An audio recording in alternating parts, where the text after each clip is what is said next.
Hello friends. Contingently issuable shares जो एक topic है अपना, ठीक है, काफी इंपॉर्टेंट टॉपिक है और इसके ऊपर जो क्वेश्चन दिया है इंस्टीट्यूट ने, इस पूरे के पूरे इंपॉर्टेंट क्वेश्चन है, वेरी वेरी इंपॉर्टेंट। ठीक है, तो illustration 12 market as very important और इसको बहुत ध्यान से समझना। पहले मैं आपको इसी क्वेश्चन के माध्यम से इसके सारे कॉन्सेप्ट सिखा दूंगा एंड देन फिर बाद में अपन इसका जो थियोरेटिकल पार्ट है उसकी रीडिंग लगाएंगे। तो देखिए दोस्तों, बात यह है कि कंटिंजेंटली इशुएबल शेयर्स मतलब हमारे पास में basic earning per share, diluted earning per share, दो प्रकार की ईपीएस अपन निकालते हैं। तो उसके अंदर जो शेयर इशू हो जाते हैं वो भी ईपीएस में आ जाते हैं और डीईपीएस में पोटेंशियली जो ऑर्डिनरी शेयर्स होते हैं वो डीईपीएस में आपके दिखाए जाते हैं। बट कुछ ऐसे शेयर्स हैं जो अभी इशू नहीं हुए, ठीक है, बट फिर भी क्या हम इनको बीईपीएस में दिखाएंगे या इन्हें डीईपीएस में ही दिखाया जाएगा? क्योंकि फैक्टर यहां पे क्या हो रहा है, कंटिंजेंटली। दैट मींस कि अभी पता नहीं है कि ये शेयर्स इशू करे जाएंगे या फिर नहीं करे जाएंगे। ठीक है ना। तो यहां पर देखिए क्या कहता है, फाइनेंशियल इंस्ट्रूमेंट का स्टैंडर्ड भी आप रिकॉल करिए, वहां पे भी हमने इसके बारे में बात करी थी कि जो कंटिंजेंसी होती है ना इक्विटी इंस्ट्रूमेंट से रिलेटेड, तो जब तक कि वो सारी कंटिंजेंसी रिजॉल्व नहीं हो जाती है तब तक हम उन कंटिंजेंटली इशुएबल इक्विटी शेयर्स को काउंट नहीं करेंगे in form of ordinary shares. मतलब हम उन्हें इक्विटी इंस्ट्रूमेंट तब तक नहीं मान सकते जब तक कि उससे अटैच्ड कंटिंजेंसी कंप्लीटली सेटिस्फाइड ना हो जाए। ये हमारा IAS 32 end S 32 financial instrument में प्रोविजन हुआ करता था। वही प्रोविजन आपका यहां पे भी है कि भाई यहां पर जब अपन ईपीएस की कैलकुलेशन करेंगे तो जो भी कंटिंजेंसी है अगर वो पूरी नहीं हुई है तो फिर बाद में आप उसको कंसिडर नहीं कर सकते शेयर के रूप में। तो आइए देखिए दोस्तों, काफी अच्छा कॉम्बिनेशन है और बहुत सारा इसके अंदर आपको प्रैक्टिकल एप्लीकेशन मिल जाएगा। बीईपीएस, डीईपीएस और ये कंटिंजेंटली इशुएबल शेयर्स का भी इसके अंदर यहाँ पे बात बता रखी है। तो देखिए पढ़ते हैं, ऑर्डिनरी शेयर्स आउटस्टैंडिंग ड्यूरिंग, तो यहाँ पर 10 लाख ऑर्डिनरी शेयर्स आउटस्टैंडिंग है, अभी कोई ऑप्शन नहीं है, ना कोई वारंट है, ना कोई कन्वर्टेबल इंस्ट्रूमेंट है during the outstanding during the period जिसके अंदर ये शेयर्स आपके आउटस्टैंडिंग चल रहे हैं। An agreement related to a recent business combination provides for the issue for additional ordinary shares based on the following condition. So हम additional ordinary shares issue करेंगे because of हमारा जो बिजनेस कॉम्बिनेशन हुआ है recently. तो जैसा कि आप सब जानते हैं दोस्तों कि जब हम बिजनेस कॉम्बिनेशन करते हैं तो शेयर्स देते हैं, राइट। तो ये जो शेयर्स दिए जाते हैं ना, ये शेयर्स जो है जरूरी नहीं कि अपफ्रंट दे दिए जाए कि भाई आज बिजनेस कॉम्बिनेशन हुआ है ले लीजिए शेयर्स ले लीजिए, ठीक है। कई बार ये शेयर्स देने का तरीका जो है वो बदल दिया जाता है और performance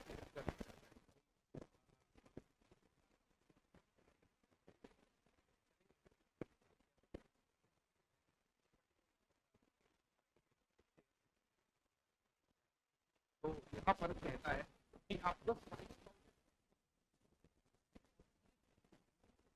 retail site opened during the year 20x1। Retail site मतलब अब ये कोई बिजनेस है जिसका कोई रिटेल साइट होगा, ठीक है। तो जितनी रिटेल साइट मतलब जितने आउटलेट्स आप ओपन करेंगे उसके आपको 5,500 एडिशनल शेयर्स दिए जाएंगे। पर रिटेल साइट्स का आपको 5,000 एडिशनल शेयर्स दिया जाएगा।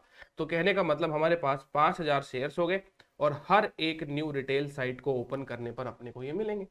तो जितनी रिटेल साइट आप ओपन करते हैं आपको 5,000 नंबर ऑफ शेयर्स दिए जाएंगे। तो हो गया ना contingently issuable shares. 5,000 number of shares हम इशू करेंगे, बिल्कुल ठीक बात है ये अमाउंट जो है वो फिक्स्ड है, आपका फिक्स कंसिडरेशन के रूप में आपको इशू किया जा रहा है शेयर्स, बिल्कुल ठीक है, कोई दिक्कत वाली बात नहीं है। बट अभी पता ही नहीं है ना कि ये शेयर्स हम इशू करेंगे या नहीं करेंगे, बिकॉज ये तो डिपेंड करता है कि हम रिटेल साइट ओपन कर रहेंगे तो जाकर अपने को शेयर्स दिए जाएंगे, अदरवाइज ये शेयर्स अपने को नहीं दिए जाएंगे। फिर कहता है 1,000 additional ordinary shares for each ₹1,000 of consolidated profit. मतलब यहाँ पे हमारे फर्म का, हमारे कंपनी का कंसोलिडेटेड प्रॉफिट यदि 20 लाख रुपए से ज्यादा होता है तो आपको हर एक्सेस के लिए फॉर द ईयर, हर एक्सेस के लिए ये कहा जा रहा है कि आपको एक 1,000 एडिशनल ऑर्डिनरी शेयर्स मिलेंगे ठीक है, 1000 एडिशनल ऑर्डिनरी शेयर्स मिलेंगे जब आप प्रॉफिट जो है वो 20 लाख से ज्यादा करेंगे। ठीक है, तो 20 लाख का एक यहाँ पे थ्रेशोल्ड लिमिट हो गया, इससे ऊपर आप जितना भी जाएंगे तो 1000 रुपीज का ब्लॉक बनाया जाएगा या 1000 रुपीज का ग्रुप बनाया जाएगा। हर प्रत्येक 1,000 रुपए की इंक्रीज के लिए आपको यहाँ पर ये कह रहा है कि जो शेयर्स जो है वो बांट दिए जाएंगे। चलो ठीक है, तो हमारे पास में दो प्रकार की कंटिंजेंसी हो गई है इस क्वेश्चन के अंदर। कंटिंजेंसी नंबर 1 जो कि है रिटेल साइट बेस्ड, और कंटिंजेंसी नंबर 2 जो कि है अर्निंग बेस्ड। ई भी लिख देता हूं मैं, अर्निंग बेस्ड। यानी ये तो रिटेल साइट ओपन करने पे कंटिंजेंसी दूर होगी, और ये अर्निंग अगर कंपनी की हो जाती है तो जाकर हम ये कह सकते हैं कि ये शेयर्स जो है वो आपको दिए जाएंगे। अब कह रहा है retail sites open during the year. ये डेटा आपको क्वेश्चन में दिया गया है कि कंपनी ने रिटेल साइट एक तो ओपन करी है 1 May 20X1, और दूसरी साइट ओपन करी है 1 September 20X1। इसका मतलब 1 मई को अगर रिटेल साइट ओपन कर ली तो 5000 शेयर्स इनको देंगे, हम देंगे कि नहीं देंगे? 1 मई को देंगे। दूसरा 1 सितंबर को ओपन कर ली तो 1 सितंबर को भी 5000 शेयर देंगे। दैट मीन्स कि क्या कंटिंजेंसी 1 यहां पर पूरी रिजॉल्व हो चुकी है? हाँ जी, कंटिंजेंसी 1 यहाँ पे पूरी रिजॉल्व हो चुकी है। और हमारा फाइनेंशियल इंस्ट्रूमेंट का स्टैंडर्ड भी यही कहता था कि भाई या आपके इक्विटी इंस्ट्रूमेंट अगर वो कंटिंजेंटली इशुएबल हैं तो वो फैक्टर इलिमिनेट हो जाना चाहिए जिसकी वजह से वो कंटिंजेंट है। तो आज वो रिटेल स्टोर ओपन हो गया है तो हम आपको 5000 शेयर इशू करके दे देंगे। ठीक बात है। आगे कहता है कि consolidated year to date YTD profit जो है वो आपको बता रखा है ईयर टू डेट। ठीक है, तो पहला इन्होंने बताया कि 11 लाख का प्रॉफिट है 31 मार्च तक, 23 लाख का प्रॉफिट है 30 जून तक, और 19 लाख का प्रॉफिट है 30 सितंबर तक, जिसमें से 4.5 लाख रुपए का डिसकंटिन्यूइंग ऑपरेशन का भी लॉस है, और 29 लाख रुपीस का प्रॉफिट हो गया 31 दिसंबर तक। अब सीधी बात है, ये क्वेश्चन जो है आपके कैलेंडर ईयर का है, जैन टू दिसंबर यहां पे आपको काम करना पड़ेगा, जैन टू दिसंबर हमको यहाँ पे काम करना पड़ेगा। ठीक है, चलिए दोस्तों इस क्वेश्चन को सॉल्व कर लेते हैं अपने लोग। यहाँ पर अपने को बेसिक अर्निंग पर शेयर और डाइल्यूटेड अर्निंग पर शेयर इनकी डिमांड करी गई है। क्वेश्चन में पूछा है बेसिक और डाइल्यूटेड ईपीएस। अब जाहिर है इनको बताना चाहिए था कि इनकी जो रिक्वायरमेंट है, ये जो हमसे पूछना चाहते हैं क्वेश्चन, वो क्वार्टरली ईपीएस के बारे में जानकारी प्राप्त करना चाहते हैं। इन्होंने बताया नहीं है सच। ठीक है, और सोल्यूशन जो इन्होंने दिया है ये क्वार्टर वाइज क्वार्टर दिया है, और फुल ईयर का भी इन्होंने सोल्यूशन दिया है। तो यहाँ पे आप समझ लीजिए कि बेसिक और डाइल्यूटेड ईपीएस जो आपको यहाँ पे निकालनी है वो क्वार्टरली कैलकुलेट करनी है। ठीक है, यहाँ पे ऐड कर लीजिए basic and diluted EPS quarterly. ठीक है, तो ये आपको काम करना है। और यहां पर देखिए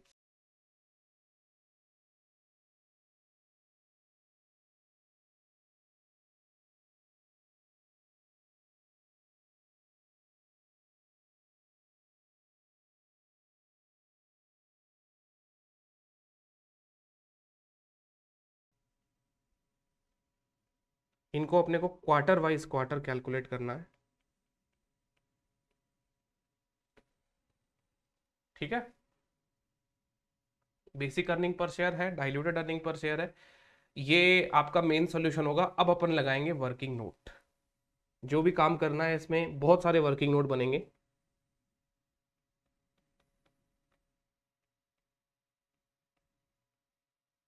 ठीक है, सो पहली बात तो कैलकुलेशन आपकी यही हो जाएगी, क्योंकि ये जो प्रॉफिट्स दे रखे हैं ईयर टू डेट प्रॉफिट है। ईयर टू डेट आप समझते हैं ना, क्यूमुलेटिव को बोलते हैं। ईयर टू डेट मतलब YTD, जब से स्टार्ट हुआ है आपका ईयर तब से लेकर आज तक के इतने प्रॉफिट है। तो जैसे इन्होंने ईयर टू डेट प्रॉफिट जो बता रखे हैं 11, 23, 19 और 29, 11, 23, 19 और 29 ये YTD प्रॉफिट्स है। ठीक है, तो फॉर द क्वार्टर कितना होगा?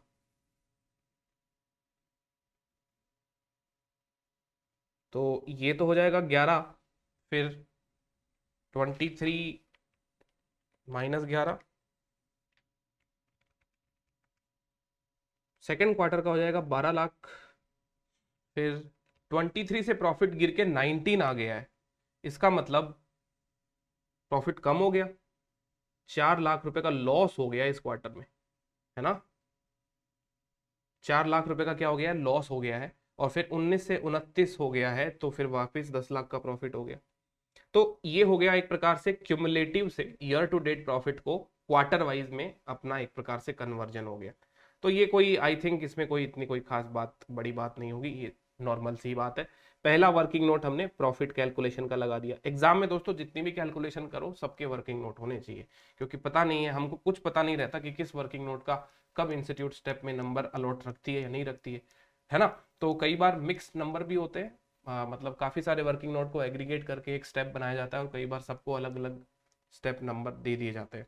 तो जैसे अपन बोलते हैं ना कि कॉपी हार्ड चेक हो रही है, कॉपी लीनियंट चेक हो रही है, तो स्टेप्स जब बढ़ा दिए जाते हैं तो आपकी कॉपी की लीनियंट चेकिंग होती है, और स्टेप्स जब घटा दिए जाते हैं तो आपकी कॉपी की हार्ड चेकिंग होती है। बस वैसी वाली बात है, ठीक है ना।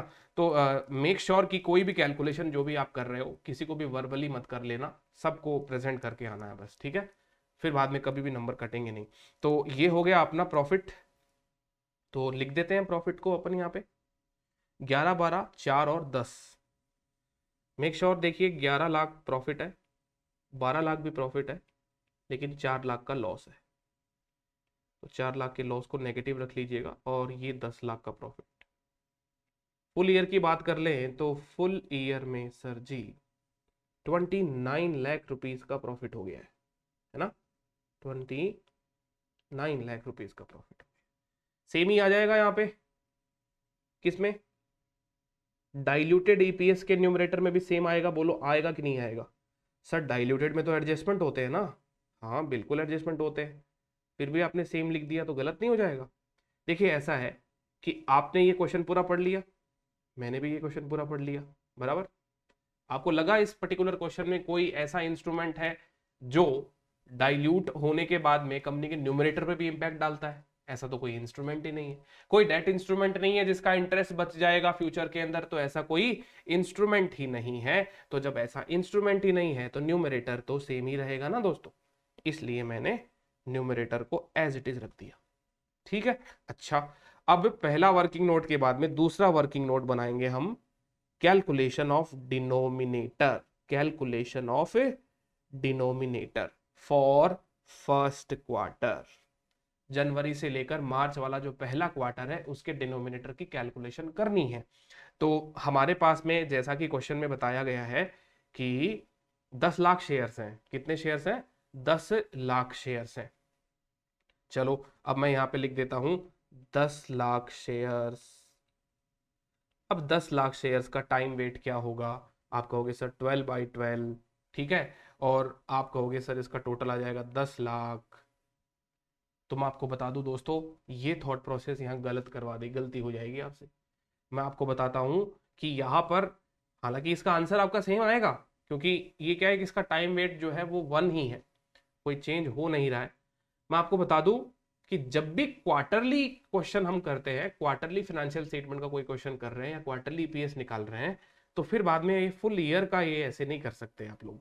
तो मैं आपको बता दूं ऐसा नहीं होना चाहिए। ये कैसा होना चाहिए, आपकी थॉट प्रोसेस क्या रहनी चाहिए क्वार्टरली क्वेश्चन को प्रोसेस करने की, कि एक क्वार्टर अपने आप में एक पूरा रिपोर्टिंग पीरियड है। 3 महीने का क्वार्टर होता है। आप समझ लीजिए कि हमारे लिए फाइनेंशियल ईयर 3 महीने का ही होता है। नेक्स्ट 3 महीना अगला साल है, अगला 3 महीना वो भी अगला साल है। तो ऐसे सोच के क्वेश्चन को आपको करना है, ठीक है, समझ गए। तो देखिए इसका वेट होगा 3/3, 3/3 इसका वेट होगा फॉर दिस पर्टिकुलर क्वार्टर। ये फर्स्ट क्वार्टर का बेसिक अर्निंग पर शेयर निकालने के लिए डिनोमिनेटर हो गया 10 लाख रुपए का। अब समझिए इस डिनोमिनेटर में क्या क्या एडजस्ट हो सकता है। कंटिंजेंसी नंबर 1,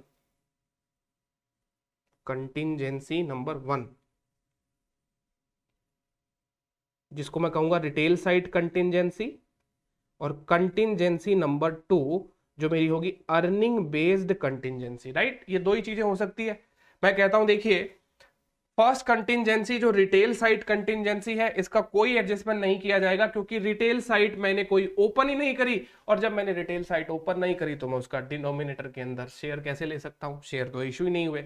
और रही बात अर्निंग बेस्ड कंटिंजेंसी की, अर्निंग का टारगेट तो बहुत बड़ा है सर, वो 20 लाख जितना है, अभी तो 10 लाख ही नहीं हुए, तो चलो अर्निंग बेस्ड कंटिंजेंसी भी फर्स्ट क्वार्टर में बिल्कुल एडजस्ट नहीं होगा। तो फर्स्ट क्वार्टर का आपका डिनोमिनेटर निकल गया 10 लाख, ठीक है, यहां पे लिख दीजिए 10 लाख, और 11 divided by 10 that is 1 point, अरे डाइल्यूटेड में लिख दिया, सॉरी डाइल्यूटेड में मैंने लिख दिया, यहां लिखना था 10 लाख, 1.1 ये मेरा बेसिक अर्निंग पर शेयर आ जाएगा। और डाइल्यूटेड की बात करें दोस्तों, तो आप फर्स्ट क्वार्टर के डाइल्यूटेड का डिनोमिनेटर, तो ये डिनोमिनेटर किसके लिए था, बेसिक अर्निंग पर शेयर के लिए। फर्स्ट क्वार्टर का डाइल्यूटेड के डिनोमिनेटर की बात करें दोस्तों, तो देखिए फर्स्ट क्वार्टर में 10 लाख तो आएगा, क्योंकि आपको पता है डाइल्यूटेड अर्निंग पर शेयर का मतलब क्या होता है, जो अपना weighted average number of share existing है, एग्जिस्टिंग, इसमें हम कुछ एडजस्टमेंट करते हैं। तो एडजस्टमेंट क्या करेंगे, डाइल्यूटेड अर्निंग पर शेयर का क्या एडजस्टमेंट करेंगे, देखिए दोस्तों यहां पे मैं आपको एक बात बता देता हूं, बहुत बहुत ध्यान से समझिएगा, बहुत ध्यान से समझिएगा। कंटिंजेंसी नंबर 1, आप ये कहेंगे कि सर ये जो रिटेल साइट कंटिंजेंसी है, मतलब रिटेल स्टोर जब ओपन किया जाएगा तो शेयर्स दिए जाएंगे, रिटेल स्टोर जब ओपन किया जाएगा तो शेयर दिए जाएंगे, तो इसका मतलब ये तो डाइल्यूटेड अर्निंग पर शेयर के अंदर आना चाहिए। डीईपीएस निकालते समय इनको हम, इन नंबर ऑफ शेयर्स को हमें शामिल कर लेना चाहिए, क्योंकि ये तो पोटेंशियली ऑर्डिनरी शेयर्स है। तो दोस्तों मैं आपको बता देता हूं, पोटेंशियल ऑर्डिनरी शेयर्स ये रिटेल साइट कंटिंजेंसीज के अंदर जब तक ये कंटिंजेंसी है, जब तक क्या है ये कंटिंजेंसी है, तब तक हम इनको पोटेंशियली ऑर्डिनरी शेयर्स नहीं मान सकते, क्योंकि अभी ये कंफर्म नहीं हुआ है कि आपको शेयर देंगे। देखिए आपने पोटेंशियल ऑर्डिनरी शेयर्स के काफी सारे क्वेश्चंस किए, आपको आईपीसीसी में भी आपने कर रखे हैं, ठीक है, आपने एक पैटर्न ऑब्जर्व किया होगा, जैसे मैंडेटरीली कन्वर्टिबल शेयर्स है, या कन्वर्टिबल शेयर्स, मतलब कोई कन्वर्टिबल फाइनेंशियल इंस्ट्रूमेंट है जिनका कन्वर्जन इक्विटी शेयर में होना है, ठीक है, और शेयर वारंट है, आपका शेयर ऑप्शन है। कहीं ना कहीं आप इन सब चीजों में एक चीज ऑब्जर्व कर रहे होगे कि ये फाइनेंशियल इंस्ट्रूमेंट आज एग्जिस्ट करते हैं, राइट, ये फाइनेंशियल इंस्ट्रूमेंट आज आपके बुक्स में एग्जिस्ट करते हैं, not in the form of equity, but ये फ्यूचर में इक्विटी बन जाएंगे, फ्यूचर में क्या बन जाएंगे, इक्विटी बन जाएंगे, तो ये पोटेंशियली ऑर्डिनरी शेयर्स कहलाते हैं। अरे बट ये कंटिंजेंसी नंबर 1 जो रिटेल साइट कंटिंजेंसी है, इसमें एज ऑफ नाउ तो मेरा कोई फाइनेंशियल इंस्ट्रूमेंट मेरे बुक्स में तो ऐसा सच है ही नहीं जिससे मुझे ये पता लग सके कि भाई ये फ्यूचर में जाकर इक्विटी शेयर बन जाएगा। तो कहने का मतलब ये जब तक कंटिंजेंट है ना, तब तक डाइल्यूटेड अर्निंग पर शेयर में नहीं आएगा, तब तक डाइल्यूटेड अर्निंग पर शेयर में नहीं आएगा। और वैसे ही अर्निंग की मैं अगर बात करूं तो अर्निंग भी अभी मैंने तो कमाई नहीं है, राइट, अर्निंग अभी मैंने कमाई नहीं है जितना टारगेट दिया गया था, तो अब मैं क्या कैसे कह सकता हूं कि भाई मेरी जो अर्निंग है वो हो ही जाएगी जो मेरा टारगेट है, ठीक है ना। तो एज ऑफ नाउ देखिए दोस्तों, डिनोमिनेटर की अगर बात करें फॉर बेसिक ईपीएस और डाइल्यूटेड ईपीएस तो दोनों सेम ही हो जाएगा, बीईपीएस और डीईपीएस के लिए दोनों के लिए सेम है, कोई यहां पर चेंज नहीं है। The reason is being that कि पोटेंशियली ऑर्डिनरी शेयर्स हमको अभी दिख नहीं रहे। अब आपको ये डाउट जरूर आ रहा होगा कि सर ये तो पोटेंशियली ऑर्डिनरी शेयर्स हैं क्योंकि फ्यूचर में इशू किए जाएंगे, और ये भी है क्योंकि फ्यूचर में इशू किया जाएगा, बट दोस्तों ये सब कंटिंजेंट है, तो जब तक कंटिंजेंट है तब तक नहीं शामिल करना, कंफर्म होने पर ही शामिल करना। अब ऐसे तो दोस्तों आप जीवन में पता नहीं, अपने कंपनी जो है अपनी लाइफ स्पान में पता नहीं कितनी बार शेयर इशू करेगी और कितने ही स्कीम्स उसके आते होंगे, तो क्या सारे के सारे फ्यूचर में जो शेयर वो इशू करने वाला है उसको उठा के वो डाइल्यूटेड अर्निंग पर शेयर की कैलकुलेशन में थोड़ी ना पटक देता होगा। ये तो सोच के देखिए आप, अगर उसको डाइल्यूटेड ईपीएस में अगर अपन ने कंसिडर कर लिया तो फिर तो पता ही नहीं कौन कौन सी चीजें डीईपीएस में आ जाएगी।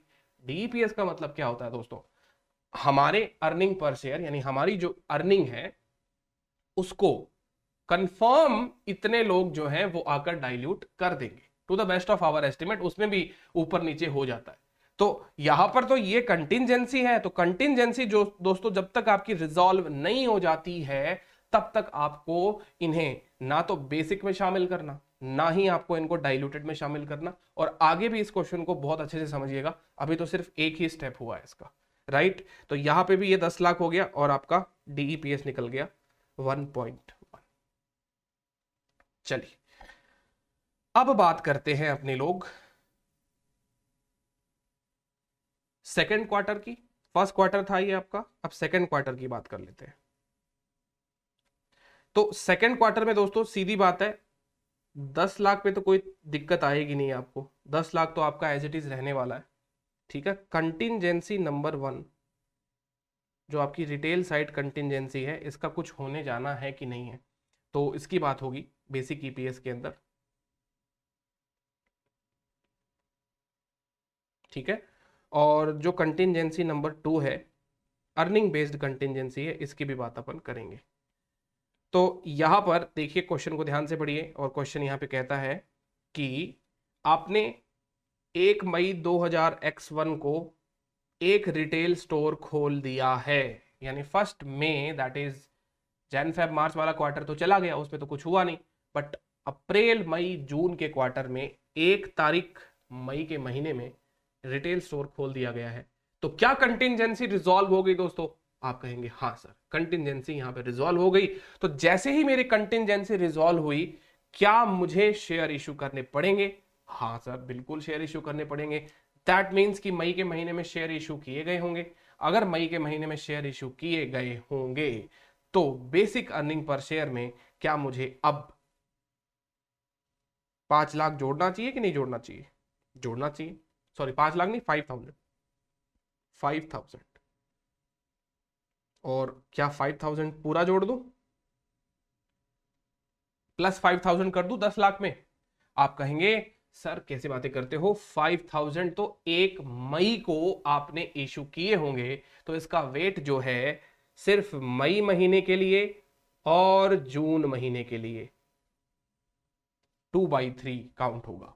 मई महीने के लिए और एक सेकंड, हाँ, मई महीने के लिए और जून महीने के लिए काउंट होगा। तो यहां पे 2 महीने का वेट आएगा, 1 महीना तो ये आपका आपके बुक्स में था ही नहीं, है ना। आपने यहाँ पे रिटेल साइट कंटिंजेंसी रिजॉल्व तो कर ली, बट वो रिजॉल्व कब करी? 1 मई को आपने रिजॉल्व करी है, राइट। तो जब आपने 1 मई को रिजॉल्व करी है दोस्तों, तो शेयर तो इश्यू हो गए हैं, और जब आपके शेयर इश्यू हो गए हैं तो फिर इसका वेटेड एवरेज आना चाहिए। वो वेटेड एवरेज आता है हमारा 3,333.33। चलिए सेकंड क्वार्टर में हमने प्रॉफिट कमाया कितना? 11 और 12 दोनों मिलाकर कितना हो गया? 23 लाख। टारगेट कितने के थे? 20 लाख। अच्छा सर, अर्निंग वाला टारगेट भी हम मैच कर गए। अर्निंग वाला टारगेट भी हमारा अब कंप्लीट हो गया है। तो दोस्तों अब यहां पर देखिए, यहां पे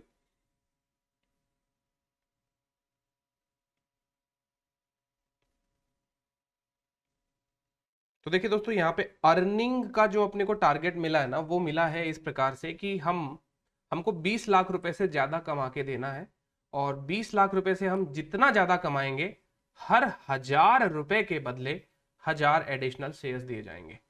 अब दोस्तों ये क्वेश्चन है ना, यहां पर काफी स्टूडेंट्स को कंफ्यूजन हो जाती है, क्योंकि ईच ₹1,000 जो 2 लाख रुपीज के अबाव जाएंगे, उनके बदले हम 1,000 एडिशनल शेयर ही दे रहे हैं,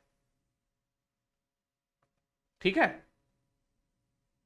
तो कुछ लोग देखते हैं कि सर देखो 20 लाख का टारगेट मिला है, और ये लीजिए सर 20 लाख का टारगेट मिला था, और सेकेंड क्वार्टर तक कितना पैसा कमा लिया?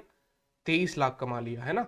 तो 23 लाख कमा लिया, तो 20 और 23 का एक्सेस हो गया 3, यानी 3 लाख रुपए मैंने एक्स्ट्रा कमाए।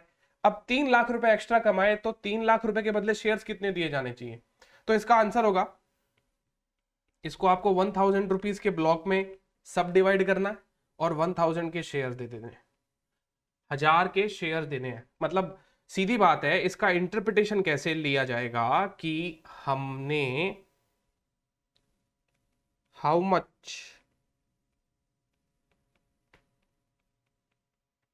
Access profits earned, that is 3 lakh rupees. ठीक है, तो अब ये कह रहा है कि जो 3 लाख रुपए आपने जो एक्सेस कमाए हैं उनको आपको 1000 रुपीज के लेट्स से कि आपको 1000 के बॉक्स बनाने हैं, 1000 रुपए के बॉक्स बनाने हैं। तो कितने बॉक्स बनेंगे जिसमें 3 लाख रुपए फिट हो जाए? तो आप कहोगे सर ये तो बहुत ही सिंपल है, 1000 के हिसाब से अगर बॉक्स बनाने हैं तो 300 बॉक्स बनेंगे, 300 बॉक्सेस बनेंगे जिसमें अपन 1000 रुपए फिट करेंगे, तो टोटल 3 लाख रुपए हो गए। और इन सारे के सारे बॉक्स होल्डर्स को हम 1000 शेयर देंगे, तो नंबर ऑफ शेयर्स कितने इश्यू हो जाएंगे? 3 लाख शेयर इश्यू हो जाएंगे। अरे सर ये तो वही बात हो गई, इसलिए ये अजीब लगता है ना? ये 3 लाख रुपए, मतलब 3 लाख रुपए का एक्स्ट्रा प्रॉफिट कमाया और शेयर भी मैं आपको 3 लाख रुपए दे रहा हूं। जबकि आप इसको है ना ऐसे चेंज करके समझ लो, लेट्स से कि यहां पे ऐसे कर लो, 1000 नहीं, यहां पे मैं आपको 800 शेयर दे रहा हूं। लेट्स से मैं आपको कह रहा हूं 800 शेयर दे रहा हूं, ठीक है, तब आप समझिएगा। तो यहां पर क्या हो जाएगा, ये 300 बॉक्स होल्डर को हम 800 से मल्टीप्लाई कर देंगे। समझ रहे हो मेरी बात आप सब लोग? तो ये कितना हो जाएगा? 2,40,000 शेयर्स। दैट मीन्स दोस्तों कि अगर एग्जाम में एग्जामिनर इसको चेंज करता है तो यही एक ऐसा डेटा है जो चेंज करने लायक है इस पर्टिकुलर क्वेश्चन में, apart from your profit numbers और बेसिक ईपीएस। क्योंकि यहां पे कुछ लोग कहते हैं कि अच्छा 23 लाख का प्रॉफिट कमाया, 20 लाख से एक्सेस कमाया, 3 लाख सीधा सीधा आप उसको ट्रांसफर कर दो। तो दोस्तों ये वाला आप एडजस्टमेंट करना भूल मत जाना, क्योंकि जितना आपने एक्सेस कमाया है ना उसको आपको 1000 रुपीज के बॉक्सेस में फिट करना है, मतलब 1,000 का ब्लॉक बनाना है और फिर उनको शेयर देने हैं। ये क्वेश्चन के हिसाब से दे दिया जाएगा। अब कोइंसिडेंटली इसमें ये 1000 और ये 1000 बराबर है, तो मैं आपको बता दूं दोस्तों, ये तो है 1000 रुपीज और ये है 1000 नंबर ऑफ इक्विटी शेयर। तो आई होप आपको ये बात समझ में आ गई होगी, है ना? कोई डाउट नहीं रहा होगा। ये तो 1000 रुपीज है और ये है आपके नंबर ऑफ इक्विटी शेयर। तो एग्जाम में यदि ये डेटा चेंज भी हो जाए तो आपको कंसेप्चुअली समझ में आ जाना चाहिए कि क्या करना है। चलो ठीक है, आप समझ में आ गया, 3 लाख शेयर इशू किए जाएंगे। कंटिंजेंसी, सेकंड कंटिंजेंसी जो है ना मेरी, अगर सेकंड कंटिंजेंसी मेरी रिजॉल्व हो जाती है तो मुझे कितने शेयर इशू करने पड़ेंगे? The answer is 3 lakh shares. 3 lakh shares मुझे इशू करने पड़ेंगे। तो क्या ये 3 लाख शेयर्स को मैं बेसिक अर्निंग पर शेयर में शामिल कर लूं दोस्तों? 3 लाख मल्टीप्लाई बाई, सर ये 23 लाख रुपए जो कमाए हैं ये कब कमाए होंगे? क्वार्टर के बिगिनिंग में, क्वार्टर के एंड में, या ड्यूरिंग द क्वार्टर? बिकॉज अब यहाँ पे टाइम वेट लगाना तो बड़ा मुश्किल हो गया। कौन सा वाला टाइम वेट लगाएं सर? 3/3 का लगाएं, 1/3 का लगाएं, 2/3 का लगाएं, या सबका एवरेज करके वेट लगा दे? कुछ समझ नहीं आ रहा, है ना? आपके भी ऐसा डाउट आया होगा शायद। इनफैक्ट दोस्तों मैं आपको बताता हूं कि अगर आप ये सोच रहे हो कि इस 3 लाख रुपए को हमें कोई टाइम वेट, लेट्स से कोई भी टाइम वेट लगाकर अगर हम इसको यहां पे शामिल करने वाले हैं किसी भी नंबर को, तो आप गलत दिशा में हो दोस्तों। You are thinking totally wrong. अब देखिए ये होता है, मतलब देखिए प्रैक्टिस करने से ये सारी चीजें अपने को पता चलती है। अपने को सबको पता है एपीएस क्या है, numerator divided by denominator. But अलग अलग प्रकार के क्वेश्चंस जो हैं, ये सारे के सारे सिचुएशन जब अपन फेस करते हैं तो मालूम पड़ता है कि ये क्या है। अब देखिए दोस्तों, यहां पर ये कंटिंजेंसी जो है, आपको क्या लग रहा है, क्या ये कंटिंजेंसी रिजॉल्व हो गई है? अरे सर कैसी बातें कर रहे हो, टारगेट तो 20 लाख का मिला था, 23 लाख अचीव कर चुके हैं, तो रिजॉल्व हो ही गई ना, कैसी बातें कर रहे हो? इसमें तो कोई शक वाली बात नहीं है। कहीं को आप आगे चल के ऐसे मत कह देना कि सर कंटिंजेंसी रिजॉल्व नहीं हुई। हम तो ये बात बिल्कुल मानेंगे नहीं फिर आपकी, क्योंकि 23 लाख का प्रॉफिट हमने कमा दिया है। चलिए दोस्तों, आइए वापस पढ़ते हैं क्वेश्चन को और वापस देखिए। ये कहता है कि 1000 ऑर्डिनरी शेयर्स दिए जाएंगे हर 1000 रुपए के बदले यदि कंपनी का जो कंसोलिडेटेड प्रॉफिट है 2 लाख रुपए से एक्सेस हो जाए फॉर द ईयर। बहुत स्ट्रेस दीजिएगा इस पे, for the year ended 31 December 20x1। चाहे 50 बार इसको बोल बोल के पढ़ लीजिए, for the year 31 December x1। That means दोस्तों, जब तक मेरा ईयर एंड नहीं हो जाता और मेरा कंसोलिडेटेड P&L तैयार नहीं हो जाता और उसमें मैं प्रॉफिट 20 लाख से ज्यादा का नहीं देख लेता, तब तक ये शेयर्स नहीं दिए जाएंगे। तो सर हम तो ऑलरेडी अभी इतना प्रॉफिट कमाकर बैठे हैं, तो जाहिर सी बात है आगे धंधा करेंगे तो कुछ प्रॉफिट ही होगा, है ना? आगे धंधा करेंगे तो प्रॉफिट होगा, तो ये 23 लाख से ज्यादा ही होगा। तो हमें इसमें क्या दिक्कत आ रही है सर, ये 20 लाख से तो ज्यादा ही चला जाएगा। अरे दोस्तों एक बात बताइए, जब आप धंधा करेंगे तो जरूरी थोड़ी है प्रॉफिट ही हो, लॉस भी तो हो सकता है। मान लीजिए अभी 2 क्वार्टर में आपने जितना प्रॉफिट कमाया उससे 10-15 गुना ज्यादा लॉस हो जाए तो ईयर एंड में तो आप लॉस में आ गए। तो अगर आप इसके शेयर्स इसी क्वार्टर में बांट देंगे तो क्या गलत नहीं हो जाएगा? कॉन्ट्रैक्चुअल टर्म्स एंड कंडीशन ये मैच नहीं हो रही है।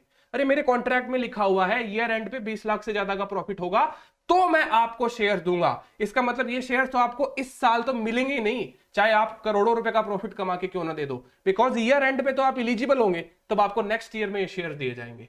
ये जो भी शेयर्स होंगे ना, मतलब जितने भी अमाउंट के आपको शेयर मिलेंगे, जितने भी नंबर ऑफ शेयर्स मिलेंगे, अगर आप इलिजिबल भी हो जाते हैं तो आपको नेक्स्ट ईयर अलॉट होगा, क्योंकि 31 दिसंबर को पीएनएल बनेगा अपना। 31 दिसंबर को पीएनएल बनेगा, दैट मींस 31 दिसंबर की प्रॉफिटेबिलिटी 31 दिसंबर को ही पता चलेगी, राइट? 31 दिसंबर से पहले तो नहीं पता चल सकती। तो जब 31 दिसंबर को पता चलेगी तो शेयर्स कब इशू किए जाएंगे? In any case not before 31 दिसंबर।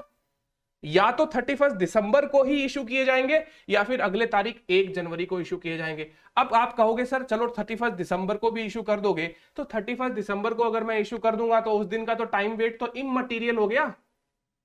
उस दिन का टाइम वेट क्या हुआ दोस्तों? 0। जनरली मैं आपको बता देता हूं कि जिस दिन शेयर इशू किए जाते हैं उस दिन का टाइम वेट हम लोग इस पर्टिकुलर स्टैंडर्ड के हिसाब से इममटीरियल मानकर उसको इग्नोर कर देते हैं, ठीक है? तो कोई भी कंडीशन के अंदर ये कंटिंजेंसी, जो सेकंड कंटिंजेंसी है ना, इसके शेयर कंफर्म रूप से इस साल में तो किसी भी क्वार्टर में आ ही नहीं सकते।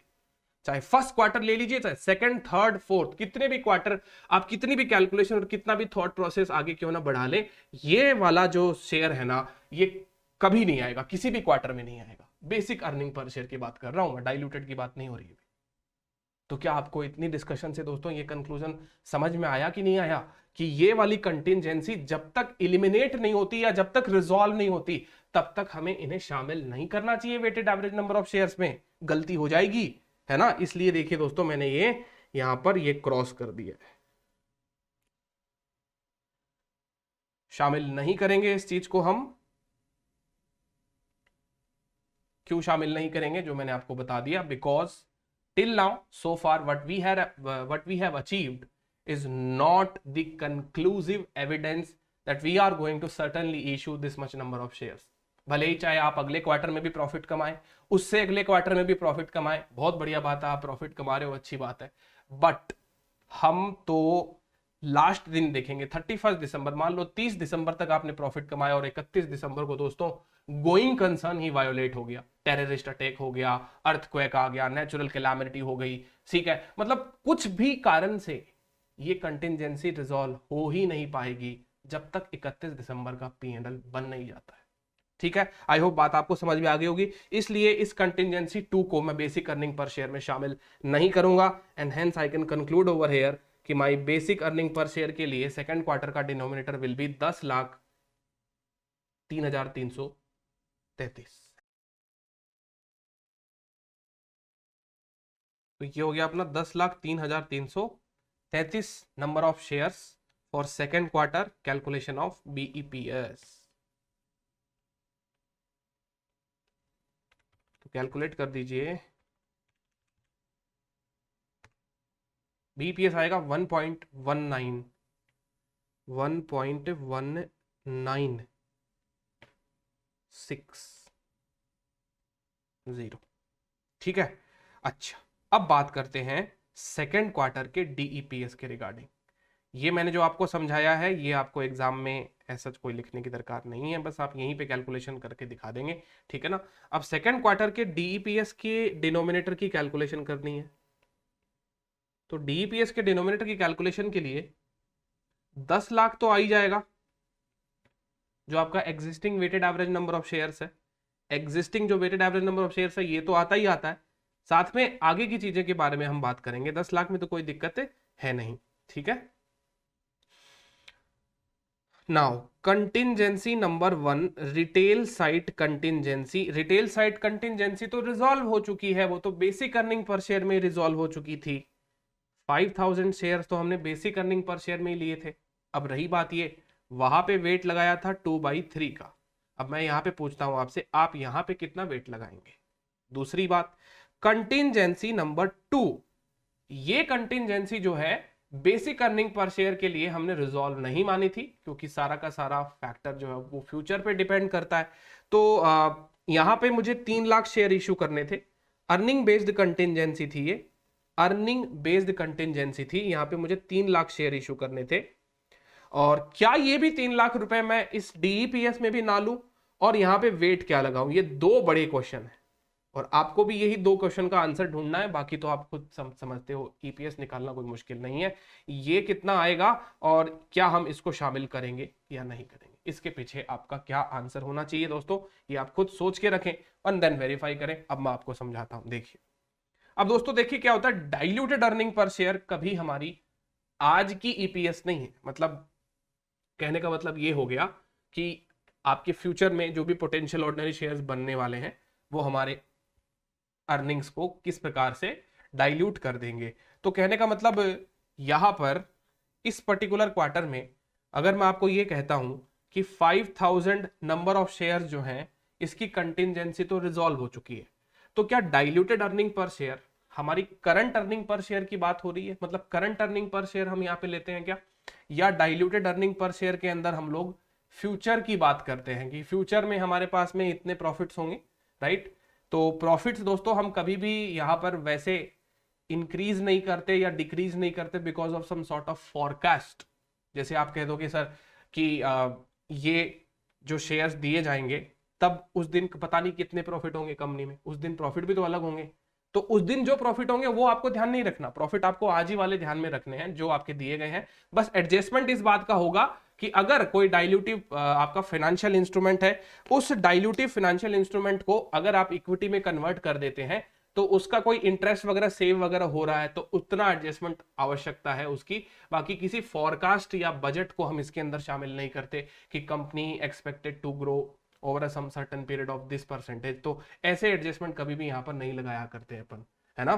तो करंट अर्निंग में ही एडजस्टमेंट किया जाता है। बस इतना ही कि अगर डाइल्यूटिव फाइनेंशियल इंस्ट्रूमेंट है तो उनका कोई कॉस्ट वगैरह जो है वो आपका जो पहले लग रहा था वो बच जाएगा क्या, ठीक है। तो अब मैं आपको बताता हूं, डाइल्यूटेड ईपीएस करंट ईपीएस नहीं होता, ये फ्यूचर की अर्निंग पर शेयर है, फ्यूचर के पीरियड को रिप्रेजेंट करती है, बट अपना जो करंट प्रॉफिटेबिलिटी सिचुएशन है उसको ही ध्यान में रखते हुए। तो अब मैं आपको बताता हूं कि ये 5000 शेयर जो हैं फ्यूचर में, तो ये 5000 शेयर ही रहेंगे ना। अरे भाई बेसिक अर्निंग पर शेयर में इसका 2/3 का वेट लगाया मैंने, चलो समझ में आता है, बेसिक अर्निंग पर शेयर में मैंने इसका 2/3 का वेट लगा दिया। बट फ्यूचर के अंदर जब ये कन्वर्ट हो जाएंगे शेयर्स तो ये फ्यूचर में तो 5000 शेयर्स ही रहने वाले हैं ना, इसलिए यहां पर अपन 2/3 का वेट नहीं लगाएंगे दोस्तों। यहां पर इसका जो वेट आएगा वो फुल आएगा, मतलब 5000 को अपन फुल्ली डाइल्यूटिव कंसीडर करेंगे और यहां पर अपन एग्जैक्टली 5000 को ही जोड़ देंगे, रादर देन इसके ऊपर 2/3 के कोई वेट की अपन बात करेंगे। तो ये 2/3 का वेट जो है वो यहां पर नहीं लगाया जाएगा। अब इसके पीछे रीजन दोस्तों मैं आपको एक बार बता चुका हूं, वापस रिपीट कर देता हूं कि डीईपीएस जो है वो फ्यूचर को रिप्रेजेंट कर रहा है, diluted earning per share future को रिप्रेजेंट कर रही है। फ्यूचर में ये 5000 शेयर्स हम ये मानते हैं कि ये तो 5000 शेयर्स तो आपके पूरे के पूरे 5000 शेयर्स ही रहने वाले हैं ना।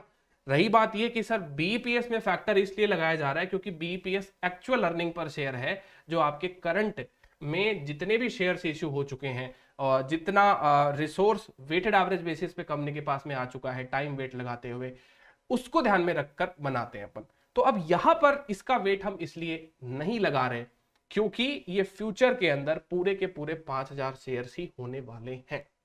समझ गए मेरी बात आप।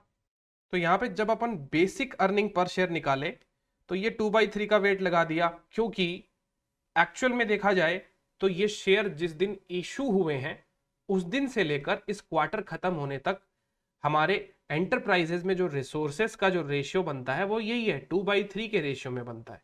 लेकिन डाइल्यूटेड ईपीएस तो क्या है, हम हमारे इक्विटी शेयर होल्डर्स को वार्न कर रहे हैं कि देखो इक्विटी शेयर होल्डर्स, कल 5000 शेयर्स जो हैं वो तुम्हारे साथ में आकर बराबर में बैठेंगे और वो भी एंजॉय करेंगे आपकी कंपनी के अर्निंग्स को। तो यहां पर हम डाइल्यूशन का इंपैक्ट डाल रहे हैं, तो इसके लिए इसका वेट 2/3 नहीं आएगा। अब रही बात ये कि अर्निंग बेस्ड कंटिंजेंसी, तो इसमें भी आप यही कहोगे कि सर इसका भी वेट फिर क्या होना चाहिए, 3/3 होना चाहिए। हाँ होना तो चाहिए 3/3, बट पहले तो आप ये बताओ कि ये जो 3 लाख है ये आना चाहिए कि नहीं आना चाहिए इसके अंदर, क्योंकि ये तो बेसिक अर्निंग पर शेयर में तो हमने लिया नहीं है।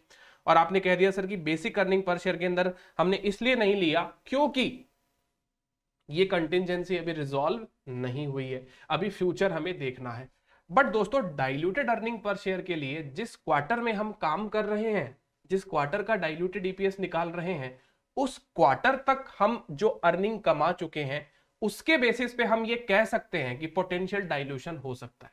अब रही बात ये कि हमारी तो जिम्मेदारी है इक्विटी शेयर होल्डर्स को वार्न करने की, अगर ये कल को नहीं हुआ तो कोई दिक्कत वाली बात नहीं है, डाइल्यूटेड ईपीएस आपका इंप्रूव हो जाएगा।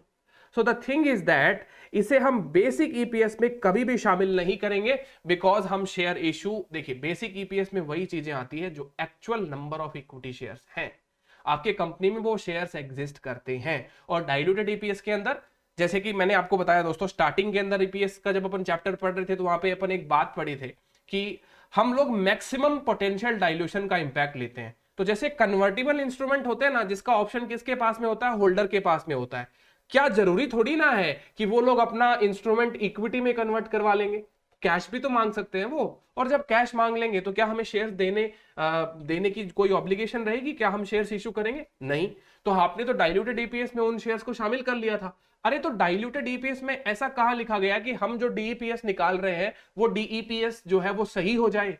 अरे वो डाइल्यूटेड ईपीएस जो हम रिपोर्ट कर रहे हैं वो इसलिए है कि कंपनी के एग्जिस्टिंग शेयर होल्डर्स को अपनी ईपीएस जो बढ़ी बढ़ी नजर आ रही है ना, तो जो वो खुशियां एंजॉय कर रहे हैं, तो एटलीस्ट हम उनको कंजर्वेटिवली बता दें कि भाई ये मैक्सिमम पोटेंशियल डाइल्यूशन आपकी ईपीएस में देखने को मिल सकता है। तो हम तो हमारी तरफ से मैक्सिमम रिपोर्ट कर देते हैं, भाई कम होगा तो बहुत बढ़िया बात है। अब मैक्सिमम करने का मतलब ये नहीं है कि भाई चाहे जैसे ही अनसिस्टमैटिकली हर नंबर ऑफ शेयर्स को आप डाइल्यूटेड ईपीएस में शामिल कर लो, वो रीजनेबल। और दूसरी बात ये कि आपके एग्जिस्टिंग सर्कमस्टांसेस को ध्यान में रखते हुए डाइल्यूट करने वाला होना भी चाहिए। तो अब हम यहां पे जरूर कह सकते हैं कि हाँ कंपनी अच्छा परफॉर्म कर रही है, 20 लाख का प्रॉफिट कमा लिया, कंपनी डेफिनेटली फ्यूचर में 3 लाख शेयर इशू करेगी। हम बोलते भी तो यही है ना, डाइल्यूटेड ईपीएस की बोलचाल की भाषा भी यही होती है कि फ्यूचर में 3 लाख इशू करने पड़ सकते हैं शेयर, तो फ्यूचर के लिए निकाल रहे हैं, इसलिए यहां पर ये 3 लाख इंक्लूड होगा, because this is not basic earning per share. और कितने वेट से होगा? 3/3 के वेट से होगा। यहां पे वेट नहीं लगाएंगे अपन, 3 लाख आ जाएगा पूरा। ठीक है, तो ये कितना हो गया? 10 3 13 और 13,05,000।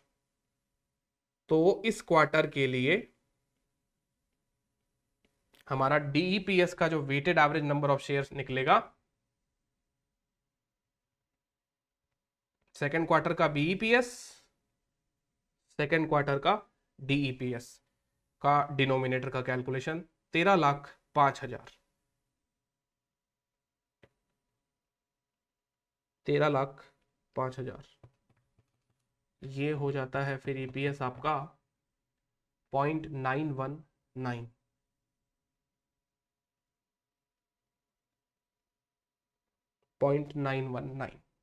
अब जरूरी थोड़ी है कि आपको ये शेयर जो है वो देने ही पड़े, ठीक है, जरूरी नहीं है कि ये डाइल्यूटेड ईपीएस आपका सही हो, बट हम हमारे सेकंड क्वार्टर के परफॉर्मेंस के बेसिस पर जो हो चुका है एग्जैक्टली अभी जो हो गया है सेकंड क्वार्टर, मान लो मैंने क्या कहा था, ईपीएस निकालते समय आपको हर क्वार्टर को पूरा साल मानना है, तो सेकंड क्वार्टर अगर ये पूरा साल है तो क्या आपको ये शेयर्स देने पड़ेंगे फ्यूचर में? हाँ सर देने पड़ेंगे।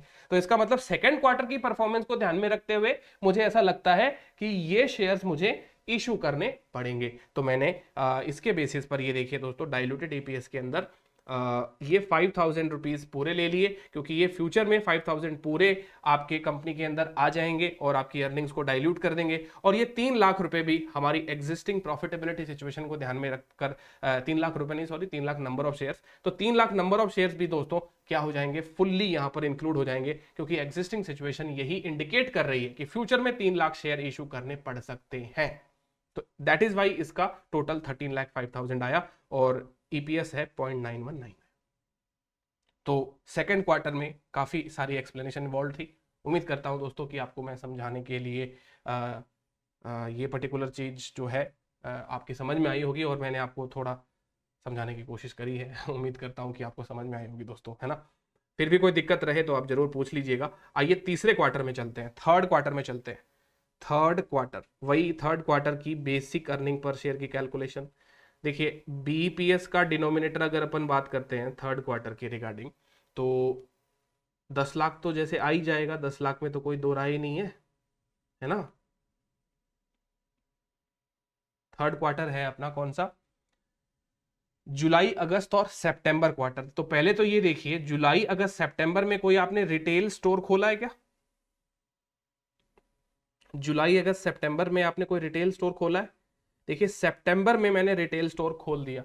क्या रिटेल स्टोर खोलने से कंटिंजेंसी समाप्त हो गई? हाँ सर बिल्कुल, कंटिंजेंसी समाप्त हो गई। कंपनी ने 1 सितंबर को शेयर इशू करने, चलो ठीक है। अगर कंपनी ने 1 सितंबर को शेयर इशू करने हैं तो जो मेरा कंटिंजेंसी 1 है रिटेल साइट का जो कंटिंजेंसी है दोस्तों, ये रिजॉल्व हो चुका है। मेरे को फिर से 5,000 शेयर इशू करने पड़ेंगे, but to be very careful over here, time weight लगाना मत भूल जाना, because this is actual basic EPS है ना, ये एक्चुअल में बेसिक अर्निंग पर शेयर है। तो यहां पर आपको जो सही ईपीएस है वही निकालना है, मैक्सिमम डाइल्यूशन नहीं दिखाना। तो 5,000 का रिसोर्सेस का इनफ्लो कंपनी में जो हुआ है, सितंबर को किया ना इशू अपन ने 1 सितंबर, तो जुलाई अगस्त सितंबर वाला क्वार्टर, तो 1 महीने का ही वेट लगेगा इस पे। 1/3 5,000 डिवाइडेड बाई 3, ये हो गया 16,6,7 कर देता हूं ना इसको, ठीक है। 1666.67 है तो 1667 कर देते हैं। अच्छा भाई, contingency number two earning based contingency, जिसके लिए मुझे 3 लाख शेयर इशू करने हैं। क्या ये 3 लाख शेयर्स को मैं शामिल करूं? अरे सर कैसी बातें करते हो, तीसरे क्वार्टर में तो कंपनी ने खेल खराब ही कर दिया। देखिए क्या कहा था, दूसरे क्वार्टर तक तो आप नाच रहे थे, कूद रहे थे, हाँ बहुत प्रॉफिट हो गया, बहुत प्रॉफिट हो गया। अब क्या हुआ? अब कंपनी ने प्रॉफिट गिरा दिया, 4 लाख का लॉस कर दिया। तो वो 20 लाख का टारगेट भी अब मैच नहीं हो रहा। तो अब तो थर्ड क्वार्टर के अंदर तो आप इलिजिबल ही नहीं हो, स्कीम में बैठने लायक ही नहीं हो। तो आएगा नहीं आएगा इसका क्वेश्चन ही क्यों रेज कर रहे हैं अपन, जब हम स्कीम को ही फुलफिल नहीं कर रहे। तो इसके लिए तो बिना पूछे ही आप इसको डैश कर दीजिए यहाँ पे। तो ये लीजिए, यहाँ पे मैंने लिख दिया नील, ये इसका कोई भी शेयर हम यहाँ पे अलॉट नहीं करेंगे। तो कुछ ये चीज आपको अगर याद आ रही होगी दोस्तों कि तू जा भाई यहाँ से, ये स्कीम तेरे लिए है ही नहीं। तो कहने का मतलब ये शेयर्स हम अलॉट यहाँ पर नहीं करने वाले। रीजन क्या है? हम तो स्कीम के अंदर है ही नहीं, स्कीम ही नहीं है हमारे लिए ये, बराबर। तो फिर बाद में अब इसको इंक्लूड करना है नहीं करना है, वो तो बात की बाद में होती है ना, पहले थोड़ी ना करेंगे। अच्छा, कंटिंजेंसी 1 का तो हमने यहाँ पे रिजोल्यूशन किया, लेकिन हमने एक ही लिया सितंबर वाला, एक और भी तो लेना था ना कंटिंजेंसी। इनफैक्ट इसको ऐसे लिख देना चाहिए अपने को,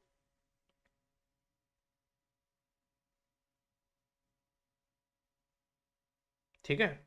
कंटिंजेंसी 1 में हमारे पास कुछ 5,000 शेयर्स ऑलरेडी सेकेंड क्वार्टर में जो हमने इशू कर दिए थे, वो तो ओपनिंग बैलेंस में ही आ रहे होंगे ना, उसका वेट 3/3 लेना है। आप इसको देखिए, इसमें शामिल कर लीजिए 5,000 प्लस ये कर, या फिर आप एक काम कर सकते हैं, इसको ओपनिंग बैलेंस में ही शामिल रख सकते हैं, है ना।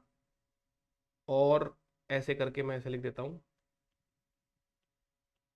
जैसी आपकी इच्छा। तो प्रेजेंटेशन है, कैसे भी आप करना चाहें कर सकते हैं, बिकॉज इन थर्ड क्वार्टर हमारा ओपनिंग बैलेंस जो शेयर का होगा वो 10 लाख नहीं होगा, बल्कि 10,00,000 5,000 शेयर होगा। और इस क्वार्टर में हमने 5,000 शेयर और इशू कर दिए, जिसका वेटेड एवरेज 1667 निकल गया। 3 लाख शेयर हमें इशू नहीं करने, क्योंकि स्कीम में ही एप्लीकेबल नहीं होता। तो बीईपीएस का टोटल इस क्वार्टर के थर्ड क्वार्टर के लिए कितना आ जाता है?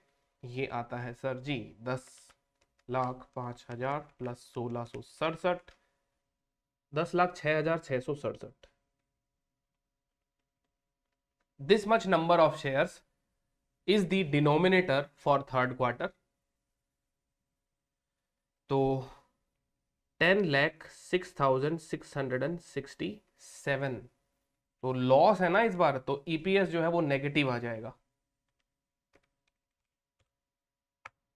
तो ये ईपीएस आता है 0.3974, 0.3974।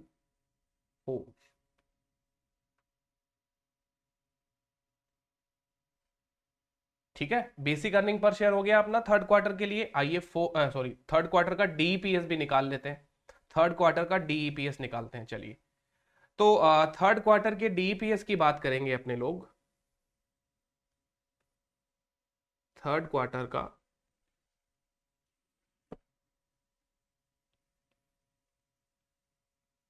डाइल्यूटेड अर्निंग पर शेयर के लिए हमारा डिनोमिनेटर है ना, थर्ड क्वार्टर के डीईपीएस के लिए हमारा जो डिनोमिनेटर होगा वो क्या होगा, 10,05,000 तो ले लेते हैं अपने लोग, इसमें तो कोई दिक्कत नहीं होगी आपको। ये तो आपका ओपनिंग बैलेंस हो जाएगा, plus retail site contingency 1, retail site contingency 1 जो है, ठीक है, इसके 5,000 शेयर्स हैं। अच्छा, 5,000 शेयर्स के ऊपर टाइम वेट डालें कि नहीं डालें? सर देखिए, फ्यूचर के लिए अपन निकाल रहे हैं, right. Diluted earning per share के लिए नंबर ऑफ शेयर्स की कैलकुलेशन हो रही है, तो फ्यूचर के अंदर तो दोस्तों आपको वेट इसका पूरा ही लेना पड़ेगा ना, 3/3 का ही वेट लेंगे, तो 5,000 पूरा ही जोड़ दीजिए। और रही बात कंटिंजेंसी 2 जो कि अर्निंग बेस्ड कंटिंजेंसी है, रिटेल साइट कंटिंजेंसी रिजॉल्व हो गई तो हमने पूरा इंक्लूड कर दिया, लेकिन जो अर्निंग बेस्ड कंटिंजेंसी है दोस्तों इस बार डाइल्यूटेड ईपीएस में भी नहीं आएगी, क्योंकि वही बात दोस्तों, ये स्कीम हमारे लिए है ही नहीं, समझ गए ना। यहां पर भी यही अप्लीकेबल होगा, यही वाली फोटो अप्लीकेबल होगी, इसको ध्यान से देख लीजिए। तू जा यहां से, ये स्कीम तेरे लिए है ही नहीं भाई, तू तो फॉल ही नहीं करता, समझ रहे हो ना।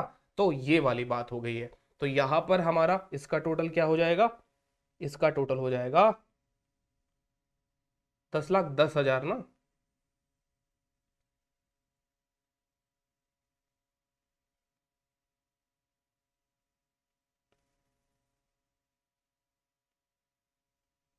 तो डीईपीएस निकलेगा 10,10,000, 10,10,000 के वेट से। थर्ड क्वार्टर का डीईपीएस 4 लाख का लॉस है, 10,10,000 करते हैं तो ये आता है 0.3960, 0.3960, ये हो गया थर्ड क्वार्टर। चलिए सर, थर्ड क्वार्टर भी समझ में आ गया होगा अच्छे से, अब तो आपको कोई दिक्कत नहीं होगी। फोर्थ क्वार्टर का दोस्तों अब आप खुद निकालिए एक बार, फिर टैली करिएगा कि क्या सही हो रहा है कि नहीं हो रहा। तो जो फोर्थ क्वार्टर है, फोर्थ क्वार्टर में बीईपीएस के लिए वही ओपनिंग बैलेंस। अब इस बार ओपनिंग बैलेंस कितना आएगा सर? ओपनिंग बैलेंस इस बार आएगा 10 लाख प्लस 5,000 शेयर जो मैं ऑलरेडी इशू कर चुका हूं, प्लस 5,000 शेयर जो मैं ऑलरेडी इशू कर चुका हूं, यानी ये शेयर्स तो ऑलरेडी इशू हो चुके हैं, तो ओपनिंग बैलेंस ही मेरा 10,10,000 आ रहा होगा। हाँ, कौन से कैलकुलेशन के लिए? डिनोमिनेटर फॉर बीईपीएस, बीईपीएस के डिनोमिनेटर की कैलकुलेशन कर रहे हैं, है ना। तो 10,10,000 तो ओपनिंग बैलेंस आ रहा होगा। ओपनिंग बैलेंस में अब कंटिंजेंसी 1 की कोई बात ही नहीं रहेगी, सीधी बात है कंटिंजेंसी 2 जो है वो जोड़नी है या नहीं जोड़नी है। हाँ सर, फोर्थ क्वार्टर के एंड तक हमें पता है कि 3 लाख शेयर्स तो आपको इशू करने पड़ेंगे, क्योंकि फोर्थ क्वार्टर में एक्चुअल में ईयर एंड हो चुका है, 31 दिसंबर आ चुका है, कंसोलिडेटेड पी&एल बनेगा आपका 31 दिसंबर को, और आपको पता लग गया कि हमने बीइंग अ कंपनी कितना प्रॉफिट कमा लिया है, 29, पूरे चालू साल में पूरे 9 लाख रुपए का प्रॉफिट हमने एक्स्ट्रा कमा लिया है। तो कमा तो लिया हमने 9 लाख रुपए का एक्स्ट्रा प्रॉफिट, बट क्या हम शेयर्स लें इसके लिए? तो सॉरी, 3 लाख नहीं आएगा यहाँ पर, यहाँ पे आएगा तो कितना आएगा, 20 से 29 का एक्सेस कितना है, 9 लैक्स। तो शेयर्स भी क्या होंगे, 9 लैक्स ही होंगे, क्योंकि 1000 से डिवाइड होगा, 1000 से मल्टीप्लाई होगा। अब ये बात मैं आपको ऑलरेडी एक्सप्लेन कर चुका हूं कि ये 1000 क्या है, नीचे वाला रुपीज है, ऊपर वाला नंबर ऑफ शेयर्स है, और 9 लाख रुपए आपका एक्सेस प्रॉफिट है। 9 लाख रुपए आपका क्या है, एक्सेस प्रॉफिट। किससे एक्सेस प्रॉफिट? 20 लाख से। तो सीधी बात है, क्या हम यहां पे 9 लाख शेयर्स को काउंट करें या ना करें? द आंसर इज, अगर 31 दिसंबर को ये शेयर इश्यू हो जाएंगे तो भी हम नहीं करेंगे, और 1 जनवरी को होंगे तो भी नहीं करेंगे, क्योंकि 1 जनवरी तो नेक्स्ट ईयर में आती है। अब आप कहोगे सर 31 दिसंबर को होंगे तो क्यों नहीं करेंगे सर? तो मैं कहूंगा लो कर दो, 9 लाख मल्टीप्लाई बाई वेट क्या होगा, वेट तो क्या है दोस्तों, 0 दिन ही है ना, मतलब 31 दिसंबर उसी दिन, लास्ट दिन अब अपन सारा काम महीनों में कर रहे हैं, तो ये वेट जो है वो एक प्रकार से 0 दिन का हो गया, क्योंकि 31 दिसंबर क्लोजिंग को वो शेयर इशू हो रहे हैं, और उस दिन के लिए ये वेट इंड AS 33 के अंदर है कि ये इममटीरियल होता है, इसको हमें इग्नोर करना होता है। तो यहां पर आप इसको इग्नोर भी मतलब आप इसको शामिल भी करेंगे तो इसका वेट ही नहीं आएगा 0/3। तो अब सीधी बात है 3 महीने में कितने दिन तक ये शेयर्स आउटस्टैंडिंग रहे, तो जाहिर सी बात है कि ये एक भी दिन नहीं रह पाए, है ना। तो सीधी बात है यहाँ पर जो कंटिजेंसी 2 है, इवन दो हम क्राइटेरिया फुलफिल कर दिए बट फिर भी नहीं आ पा रहा है यहाँ पे। आपको रीजन समझ में आ रहा होगा दोस्तों, क्या रीजन मैंने बताया है। क्योंकि यहाँ पर अगर एक दिन की बात करें और अपन फिर 90 डेज का वेट दें, तो ये जो एक दिन है मतलब 31 दिसंबर, क्या हम इसको शामिल कर लें सर? देखिए ऐसा भी हो सकता है, आपके मन में ये भी क्यूरियोसिटी आ सकती है कि सर चलो क्वार्टर में लेट से 90 डेज अज्यूम कर लेते हैं, तो इसका 1/90 का वेट ले लेंगे अपन। तो देखिए दोस्तों यहाँ पर इंड AS में काफी सारे, वैसे इंड AS में ऐसा कुछ लिखा हुआ नहीं है, मैं आपको बताता हूँ, इंटरनेशनल कुछ मैनुअल्स है वो लोग ऐसा इंटरप्रिटेट करते हैं, अज्यूम करके चलते हैं कि ऐसी कंडीशन में एक दिन का वेट जो है वो इममटीरियल होता है। तो ये जो है वो आपको कंसिडर नहीं करना चाहिए, ठीक है ना। चलिए मैं आपको ये बताता भी हूँ, गिव मी सम टाइम। हाँ जी, ये देखिए दोस्तों, जैसे कि एक लोग कहते हैं कि the time weight for a single day is assumed to be immaterial in this example. Basically ये KPMG का हैंड आउट रहता है, यहाँ पे IFRS मैनुअल है EPS के ऊपर। तो इनका एक अच्छा बहुत ही कॉम्प्रिहेंसिव क्वेश्चन बनाया उन्होंने, और यहाँ पर किसी पर्टिकुलर ऐसे ही हमारे क्वेश्चन के जैसे ही लास्ट दिन शेयर इशू होने वाले। तो अब मैं यहाँ पे ये कहना चाहता हूं दोस्तों कि अगर आप ऐसा करते हैं ना 1/90, तो केवल इस क्वार्टर का डेज में कैलकुलेशन नहीं, फिर सारा का सारा क्वेश्चन ही डेज में सॉल्व होना चाहिए। तो एक तो आपको वो ध्यान रखना होगा। और रही बात ये कि अगर आप 1/90 आप यहाँ पे लेते हैं, तो आपको एक्चुअल नंबर ऑफ डेज लेने हैं, 90 से काम नहीं चलेगा। आप गिनिए कौन सा क्वार्टर है और क्वार्टर के तीनों महीने में कितने कितने दिन होते हैं, सब काम एक्चुअल होगा। तो नाउ आप यहाँ पे एक दिन लेना चाहे तो भी ये एक प्रकार से गलत भी नहीं हो सकता है, क्योंकि ये जस्ट एक इंटरप्रिटेशन है। और जैसा कि यहाँ पर बाकी सारे IFRS मैनुअल में इस प्रकार के एग्जाम्पल को डील किया जाता है, वैसे ही हमारे किताब में भी इन लोगों ने यही अज्यूम कर रखा है, सिंगल डे का टाइम वेट इममटीरियल मानते हुए इसको इग्नोर किया गया है। तो सिंगल डे का टाइम वेट मैं यहाँ पे आपको बता दूं, है ना, वन, कुछ लोग इसको एक दिन मान लेते हैं, कुछ लोग एक दिन नहीं भी मानते, कुछ लोग ऐसे ऐसे फिर बाद में हर कुछ पॉइंट बोलेंगे, सर मॉर्निंग में शेयर इश्यू किया तो क्या होगा, सर इवनिंग में किया तो क्या होगा, नाइट में किया तो क्या होगा। तो प्लीज दोस्तों ऐसी बातें ना करें आप लोग, है ना, इससे क्या ही फर्क पड़ेगा। ठीक है, कॉन्सेप्ट आपको समझ में आ गया, उतना बहुत है। तो अब देखिए यहां पर मैं भी यही कह रहा हूं कि 1 और 0, आप कुछ भी लिख लीजिए। यहाँ पे मैं भी एज्यूम करूंगा कि time weight for single day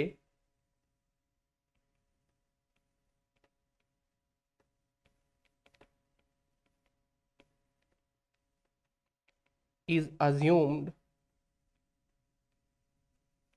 to be immaterial, है ना। तो यहाँ पे कोई अगर एक वेट दे भी रहा है तो वो भी अपनी जगह सही हो सकता है। देखिए इस चीज पे आर्ग्यूमेंट हम नहीं कर रहे हैं, क्योंकि यहाँ पर सीधी सी बात है कि भाई वो डे इफेक्टिवली आपका शेयर इशू किए जो आपने, तो उसमें काउंट लेना है या नहीं लेना है, अब वो मैनेजमेंट के वेटेड एवरेज कैलकुलेशंस का जो पॉलिसी बना हुआ है उसके बेसिस पे होगा। बट वो कंसिस्टेंटली कंपनी को वही पॉलिसी फिर फॉलो करना पड़ेगा कि सारी की सारी कैलकुलेशन फिर डेज में होनी चाहिए। अब फोर्थ क्वार्टर में आकर कैलकुलेशन को डेज में कैसे कर सकते हैं, या तो पूरा क्वेश्चन डेज में ही करते तो आपका काम होता। तो अब यहाँ पर सिंस क्वार्टर वाइज कर रहे हैं, तो यहाँ पर अगर अपन बात करते हैं क्वार्टर की, तो डिवाइड होता है 3 महीने से, और ऊपर एक दिन है, तो एक दिन बहुत ही इममटीरियल हो गया, इसलिए फिर बाद में उसको इग्नोर करना ही बेहतर समझा जा रहा है। तो कहने का मतलब फोर्थ क्वार्टर का BEPS का डिनोमिनेटर जो है वो कितना आ जाएगा, 10,10,000। आई होप आपको कोई दिक्कत नहीं होगी अब इस नंबर तक आने में, इस नंबर तक पहुंचने में। 10,10,000 फोर्थ क्वार्टर का DEPS का BEPS का डिनोमिनेटर।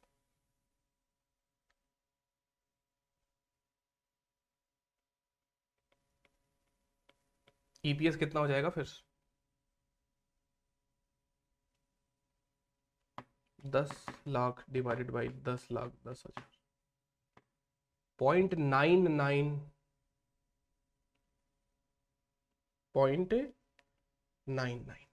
ठीक है, ये बात हो गई। और अगर डाइल्यूटेड अर्निंग पर शेयर की बात करें फोर्थ क्वार्टर की, तो आइए डाइल्यूटेड अर्निंग पर शेयर का डिनोमिनेटर भी निकाल लेते हैं। तो ओपनिंग बैलेंस तो 10 लाख 10 हजार ही होगा। अब कंटिंजेंसी सेकंड की ही बात होगी। अर्निंग बेस्ड कंटिंजेंसी क्या 31 दिसंबर तक रिजॉल्व हो गई है? हाँ सर हो गई है। क्या शेयर्स दिए जाएंगे? बिल्कुल दिए जाएंगे। कितने शेयर्स दिए जाएंगे? 9 लाख शेयर्स दिए जाएंगे। टाइम वेट क्या लेना है? अज्यूम टू बी इममटीरियल लिख दूं यहां पे भी उसकी तरह? अरे सर कैसी बात करते हो, डाइल्यूटेड ईपीएस फ्यूचर के लिए निकाली जाती है। फ्यूचर में ये 9 लाख शेयर आपको इशू करने पड़ेंगे, और आपके डाइल्यूटेड अर्निंग पर शेयर की अगर मैं बात करूं तो डाइल्यूटेड ईपीएस में ये 9 लाख एज इट इज शामिल हो जाएंगे, ठीक है ना, फुल्ली डाइल्यूटेड बेसिस पे शामिल हो जाएंगे। तो 19 लाख 10 हजार तो ये हो जाएगा ना आपका, और ईपीएस अपना कितना आ गया?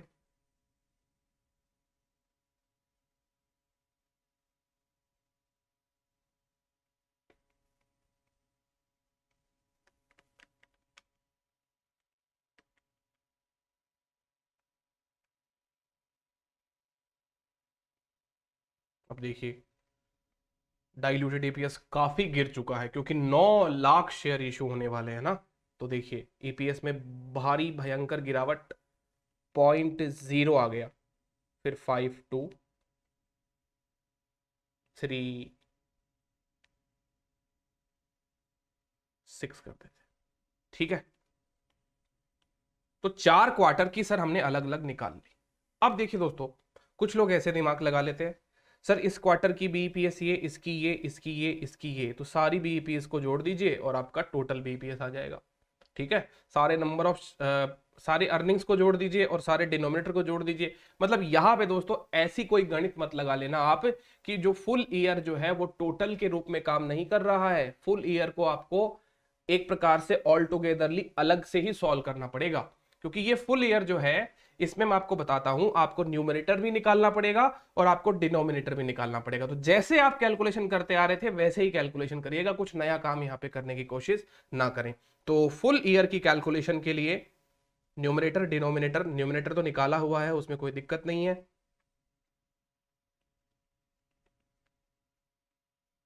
तो फुल ईयर की कैलकुलेशन के लिए दोस्तों ओपनिंग बैलेंस हम क्या लेंगे? एक साल पहले का लेंगे, विच इज 10 लाख। इसका टाइम वेटेज क्या होगा? इस बार 12/12 बोलो, तो ये हो गया 10 लाख। फिर कंटिंजेंसी 1 के रिजॉल्व होने पर 5,000 शेयर इशू किए गए। कब इशू किए उसके हिसाब से टाइम वेट ले लेना, ठीक है। रिटेल साइड कंटिंजेंसी थी, फिर कंटिंजेंसी 1 रिजॉल्व हुई, रिटेल साइड दोबारा फिर से हुई, तो भी 5,000 शेयर इशू किए गए, उनका टाइम वेट ले लेना, है ना। बस और तो कोई टाइम वेट आएगा नहीं इसके अंदर। अर्निंग बेस्ड कंटिंजेंसी जो है, कंटिंजेंसी नंबर 2 जो अर्निंग बेस्ड कंटिंजेंसी है, जैसा कि मैंने कहा आने को तो आ सकता है बट वो एक दिन है, तो एक दिन का वेट हम एकदम इममटीरियल लेंगे, 1 डे डिवाइडेड बाय 12 मंथ, तो ये हो गया इममटीरियल। इसको मैं इग्नोर मार रहा हूं और वो नोट हम रेफर करा देंगे एग्जामिनर को कि भाई हमने क्यों इसको इममटीरियल माना है। अब रही बात इनका, वो बता लेते हैं कब कब शेयर इशू हो गए। ये शेयर आपके इशू हो गए हैं 1 मई को, तो मई वाले का वेट हो जाएगा जनवरी फरवरी मार्च और अप्रैल, 4 महीना गया तो 8 महीने का वेट लग जाएगा। और ये सितंबर को हुआ है, तो सितंबर अक्टूबर नवंबर दिसंबर, ये 4 महीने का वेट लग जाएगा। तो 8 और 4 दोनों मिला के 5,000 हो जाएंगे, दोनों मिला के 5,000 हो जाएंगे। इंडिविजुअल निकालना चाहो तो इंडिविजुअल निकाल लो, 3,333 और 1,667, ठीक है। तो फुल ईयर का weighted average number of shares कितना हो जाएगा? 10,05,000 फॉर बेसिक ईपीएस। ये हमने किसके लिए निकाला है? बेसिक ईपीएस के लिए निकाला है। तो यहां पे लिख देते हैं 10,05,000, तो 29 लाख डिवाइडेड बाई 10,05,000, तो पूरे साल भर का ईपीएस आता है अपना 2.8856, 2.8856 पूरे साल का बेसिक ईपीएस, और पूरे साल का आप डाइल्यूटेड ईपीएस भी निकाल देते हैं, पूरे साल भर का डाइल्यूटेड ईपीएस भी निकाल देते हैं।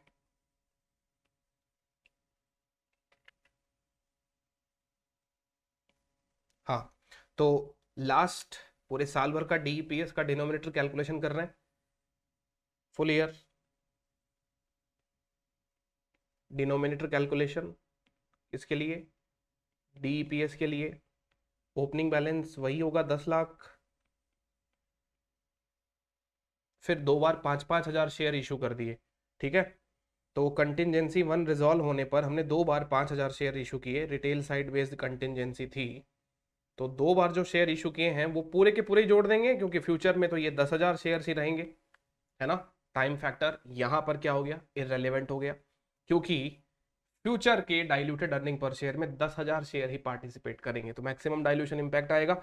और फिर बाद में जो कंटिंजेंसी नंबर 2 है, जो कि अर्निंग बेस्ड कंटिंजेंसी है, तो अर्निंग बेस्ड जो आपकी स्कीम है, कंटिंजेंसी है, वो भी आपकी पूरी हो चुकी है, ईयर एंड पे पूरी हुई है 31 दिसंबर को। हम ये कॉन्फिडेंस के साथ कह सकते हैं कि हाँ, आपने जो 20 लाख का टारगेट दिया था वो हमने अचीव कर लिया है, 9 लाख रुपए एक्स्ट्रा कमाए, 9 लाख के बदले 9 लाख ही शेयर आपको मिलेंगे। टाइम फैक्टर तो हम आपको दिए, फोर्थ क्वार्टर में ही नहीं दिया था, तो पूरे साल में भी कैसे देंगे, है ना। तो सीधी बात है, यहां पर इसका सेम डिनोमिनेटर आ गया जो फोर्थ क्वार्टर में था, 1910, राइट। तो फोर्थ क्वार्टर का डिनोमिनेटर आ गया 1910, है ना।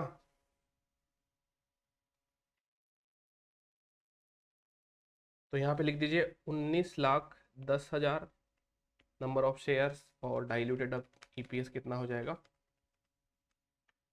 1.518। So this is my diluted EPS for full year, right? And this is my basic EPS for full year. ठीक है, आइए अब इसको वेरीफाई कर लेते हैं। तो इन्होंने राउंड ऑफ करके रखा है एपीएस को, डिनोमिनेटर्स चेक कर लीजिए, डिनोमिनेटर सही होने बहुत जरूरी हैं। तो डिनोमिनेटर बेसिक ईपीएस का 10 लाख, फिर 10,03,333, फिर 6,667, फिर 10,10,000, फिर 10,05,000। ईपीएस आपका 1.1 है, फिर 1.2 है, फिर 0.40 है, फिर 0.99 है, फिर 0.28856 है, ठीक है। तो बीईपीएस तो हो गया वेरीफाई। डीईपीएस की बात करते हैं, इसके डिनोमिनेटर देखिए 10 लाख, फिर 13,05,000, फिर 10,10,000, 19,10,000 और 19,10,000 अगेन, एंड डीईपीएस 1.1.92, उधर 0.4 है, एंड 0.52, और फुल ईयर का 1.518, ठीक है। बीईपीएस डीईपीएस सारी की सारी चीजें हो गई। अब देखिए दोस्तों, यहाँ पर मैं आपको बता दूं, क्वेश्चन समझ में आ गया, बहुत बढ़िया बात है, कंसेप्ट क्लियर हो गए। ये देखिए, इन्होंने भी ऐसे ही वर्किंग नोट बना रखे हैं, हर एक चीज का वर्किंग इन्होंने एक्सप्लेन कर रखा है। जैसे अपने लोग इन्वेस्टमेंट अकाउंट नहीं करते थे आईपीसीसी के अंदर, इन्वेस्टमेंट अकाउंट में एक अकाउंट बनता था, फिर बाद में उसमें जितनी भी चीजें आती थी सबका वर्किंग नोट बनता था और सबके स्टेप मार्क्स होते हैं। वैसे ही यहाँ पर काफी सारी कैलकुलेशन है, सबके स्टेप मार्क्स रहेंगे, तो एग्जाम में आप अपनी सारी वर्किंग को यहाँ पे बता दीजिएगा। इनको मैंने नंबर नहीं दिए हैं, सारे के सारे वर्किंग नोट का नाम नंबर जो है वो आपको यहाँ पे बताना पड़ेगा, रेफरेंस बता दीजिएगा बस, भाई ये वाला नंबर यहाँ से आया है, ठीक है। आगे बात समझ में, तो आई होप अब आपको ये क्वेश्चन जो है वो अच्छे से क्लियर हो गया होगा, जहां पे हम कंटिंजेंटली इशुएबल इक्विटी शेयर्स के बारे में सीखे। काफी अच्छा क्वेश्चन था as far as basic and diluted earning per shares are concern. Specially इसमें आपको असली जो चीजें जो हैं वो डीईपीएस के बारे में समझ में आई होगी अच्छी तरीके से, और क्वार्टर वाइज कैलकुलेशन कैसे करते हैं, टाइम वेट किस प्रकार से लेना होता है, किस प्रकार नहीं लेना होता है, तो काफी बातें इसमें सीखी अपन ने। उम्मीद करता हूं दोस्तों आपको अच्छा लगा।